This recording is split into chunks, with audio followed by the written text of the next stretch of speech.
आज की मेरी वीडियो है कार्तिक मास का 13वां अध्याय। कार्तिक मास के 13वें अध्याय में ये बताया गया है कि भगवान की पूजा का महत्व कैसे होता है। तब नारद जी बोले, हे राजा पृथु, जो हंसी मजाक में भजन करता है उसको परम पद की प्राप्ति होती है। जो श्रद्धा युक्त होकर भजन करता है उसके महत्व का वर्णन नहीं किया जा सकता। इस संबंध में एक बहुत पुरानी कथा बताती हूँ। नारद जी ने कहा, कलिंग पर्वत पर एक नामक नगर में सुबाहु नाम का अत्यंत धार्मिक राजा राज्य करता था।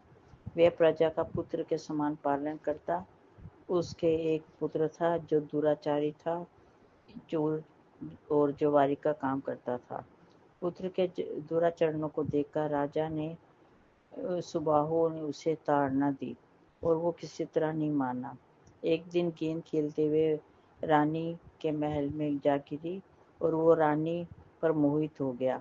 रानी ने उसके साथ भोग विलास किया। जब राजा को इस बात का पता लगा तो उसने उसको प्राण दंड देने ना देकर देश से निकाल दिया।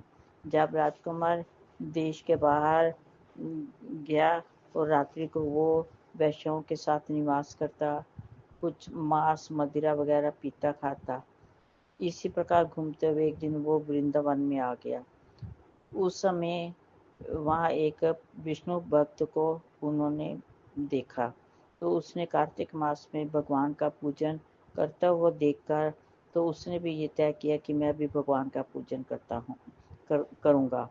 तो तब वह दुखी रूप संसार में डूबकर उसने दिन रक्षा के लिए राधा जी सहित को नमस्कार कर प्रेम और मग्न से होकर वो एक मिट्टी की मूर्ति बनाकर भगवान की आसपास नृत्य करता रहा।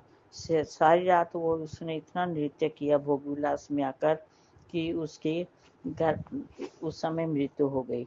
जब उसकी मृत्यु हो गई तो उसको यमराज लेकर लोक में गए।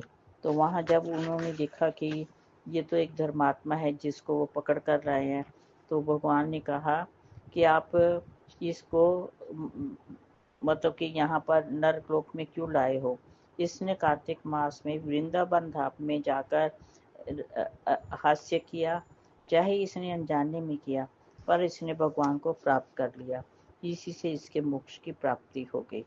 इस प्रकार कहते हैं कि भगवान का नाम लेने से, चाहे आप मन से लीजिए चाहे जैसे भी लीजिए, उससे कार्तिक मास में भगवान के नाम का बड़ा महत्वपूर्ण फल मिलता है।